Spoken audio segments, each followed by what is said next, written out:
Hello everybody, welcome back to another Immortal Jellyfish video. In today's video, we'll be showcasing the Demon class. Also, only a small portion of people watch my videos are actually subscribed, so if this video is helpful or just entertaining, subscribe, it's free, and you can always change your mind later. With that, let's get into today's showcase. So with the Demon class, probably the only end game class currently in the game, the hardest class to achieve outside of just paying your bow bucks, but even then I believe it's the most expensive. But we'll unsheath our weapon here and consume the powers of a demon and start flying now. Now, as we get into this, just like any other class, we will first discuss our spells. So let's get into the demon spells here. We have Monster Slash. Unleash dark energy slashes upon your foes. Seems interesting. Demonic switches your attacks between multi-target and single-target mode. Something we haven't seen anywhere else before, so we'll definitely have to talk about that. Scythe Throw, toss your scythe and damage enemies. Lifesteal, apply curse to your enemies and drain their health from them. And then we got Demon Prince, become the Demon Prince and wreak havoc upon anyone in your way. And then we have Dodge and Sheath, just like any other class. So with that said, let's get in and show you these spells. So first off, we need to show some auto attacks, but before we get into that, let's talk about E. I feel like it's important that we talk about the E, which switches you between single and multiple target damage. Now what this is going to do is going to change up all of your abilities, mainly just R, F, and then your basic attacks, as E just switches you between single, multiple, and X is just going to be a damage buff and turn you into the Demon Prince. So let's get into this. As you can see, we're in single target. Now there's a very easy way to tell if you're in single target or not in this class, and I do appreciate the work they put in this. So if you look below my character, you'll see this one singular fire. I don't know what you want. I think it's a little purple fire. But anyways, if you see I press E, you'll see 3 orbs appear, and then also underneath me, 3 orbs will be underneath.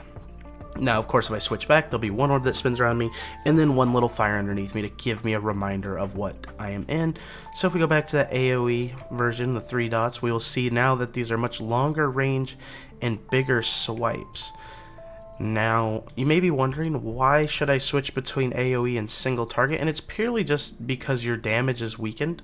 So you can see I do 912 with that hit, but if I switch to this AoE, my damage is about 304. So basically, if you're in AoE, you need to at least have 3 or more mobs there to make it worth it. And you need to be hitting everything with that, because your damage has been cut in 2/3, I should say. So with that, basically the only real reason to AoE on a demon is if there's a big, just absolutely huge mob of things. In other words, most of the time I'd recommend single target. Their single target is super strong, but I think something people should understand about this is that, like, unless there's +3 mobs, your AoE is kind of worthless in this class. So just keep that in mind as you play it. Next up, we'll get into the single target Scythe Throw. As you can see, it just strikes a single mob, just throws a scythe, hits 1 monster, so simple enough. And it will stay spinning on them longer, deal more damage if it was a mob that had more health. Next up, we're going to get into our lifesteal ability, where he will slam the scythe into the ground. It will tether the mob to you and begin stealing their life after doing a chunk of damage. It'll do initial huge chunk of damage, and then it'll do small ticks, which also steal their health. The big chunk, I don't believe it lifesteals that to you, but we're not going to really get to see that tether with these boar wolves.